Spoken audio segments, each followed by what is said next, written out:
आखि टाड़ी दिज्व बा से सहित पुनर्बार युद्ध की परास्त कर तो सैनिक संघ भद्रक जिलार कहर उद्देश्य हूँ जो कारगिल युद्ध आमर जिते बरफ पड़े कौटी कारगिल जो बरफ पड़े से ठंडा जोर हुए से समय आमर सैन्य मान तलू चली आसती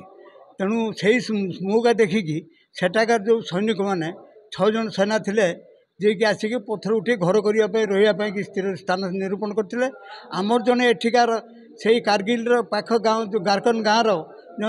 तासी नामग्याल नामक जड़े लोक से देखिकी सी आसी खबर देता एवं सी जो आमर तदंत टीम जाइला तदंत टीम जानला जे सेठी पाकिस्तान सैन्य मैंने से घर करने प्रस्तुत कर तेनालीर युद्ध है कौन ये युद्धरे आमर भद्रक जिलार जड़े शहीद निरंजन बेहेरा तांकर चांदबाली मतो आउर शहीद ये संपर्क में विभिन्न आमर जो थिले आमर अटल बिहारी वाजपेयी थे प्रथम कहते आम 3टा युद्ध लड़ी सारी आम युद्ध लड़िया देवुनि कहीं ये युद्ध भारी महंगा तेणु आम आगू को युद्ध लड़िया देवुनि किंतु सी जान नथिले कि पाकिस्तान एभली षड्यंत्र करिकी सेठी गोटे तार निजस्व जगह अख्तियार करने प्रस्तुत कर कारगिल विजय पर विजय उल्लास भारतवर्ष तमाम माने कथाटा कौन से कौन सी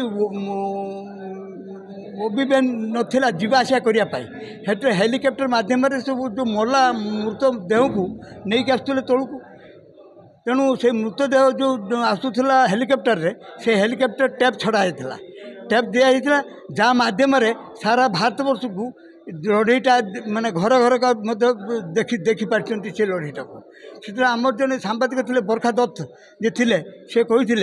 कि सेतबेले जो युद्ध थिला सेतबेले सैन्य आमर बहुत कम थे गोटे ब्रिगेड से काम करुला बर्तमान गोटे कोर बर्तमान काम कर अस्त्र अस्त्र बहुत प्रकार सज्जित रखाही जितेबले पारे से हो पार 746 किलोमीटर हूँ दैर्घ्य हूँ पाकिस्तान सहित आम जो सीमारेखा 746 किलोमीटर एपाखर चाइना पाखरे हूँ 4056 किलोमीटर हूँ आमर सीमारेखा ये सीमारेखा को पार करने कि आमको पहाड़ एरिया युद्ध करने पड़ो से युद्ध लड़ाई कि बर्तमान प्रस्तुत चली सेना स्थल सेना एवं वायुसेना मध्य समझौता होटा अभ्यास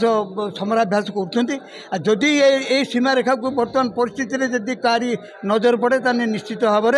से